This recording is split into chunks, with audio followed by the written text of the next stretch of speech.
జిల్లా సార్.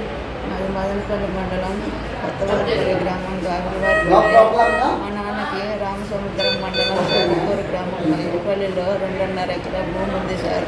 మా భూమిని గజ్జల సీతప్ప లోకేష్ సార్ పేరు పెట్టుకొని ఆక్రమించుకున్నాను సార్. సంవత్సరం నుంచి నేను రెవెన్యూ వాళ్ళ చుట్టూ తిరుగుతున్నాను సార్. ఈ గజ్జల సీతప్పరాజుకి పలుకుబడికి ఆర్థిక పలుకుబడికి రెవెన్యూ వాళ్ళు అమ్ముడుపోయి మా భూములు మాకు అప్పగించకుండా మాకు అన్యాయం చేస్తున్నారు సార్. ప్రతిరోజు భూముల దగ్గరికి రమ్మంటారు, నామకే వస్తు ఫోటోలు తీసుకుంటారు, మేము న్యాయం చేస్తామంటారు, పంపించేస్తారు సార్.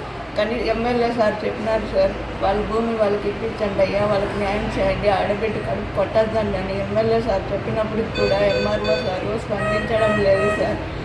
మమ్మల్ని కోర్టుకు పోమ్మా, అది మా ఇదమ్మా అని చెప్పి భూముల కోసం మమ్మల్ని తిప్పుకుంటున్నారు సార్. ఎంఆర్ఓ ఆఫీస్ చుట్టూ అది తప్ప నాకు లోకేష్ సార్ అంటుండది, నిన్ను చంపేసిన నన్ను ఎవరు అడిగే వాళ్ళు ఉంటారని చెప్పి మమ్మల్ని బెదిరిస్తున్నారు సార్.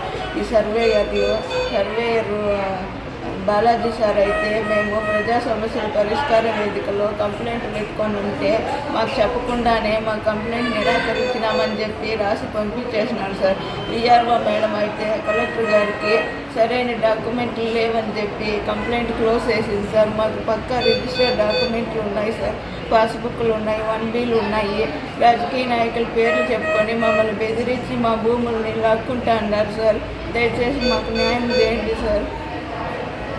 పొద్దున్నే తాగినాను సార్. రామచంద్ర మండలం చంద్రపూర్ గ్రామం బల్జిపల్లిలో మా భూమి దగ్గరికి సర్వేయర్లు వస్తే మీ వాళ్ళు ఒప్పుకోకపోతే మేము సర్వే చేయలేమని సర్వేయర్లు నిరాకరించినారు సార్. దానికి నాకు ఎక్కడికి పోయినా న్యాయం జరగలేదు సార్. మాకు ఆ భూమి పోగొట్టుకుంటే మాకు ఇంకేం బతుకు తెరువు లేదు సార్.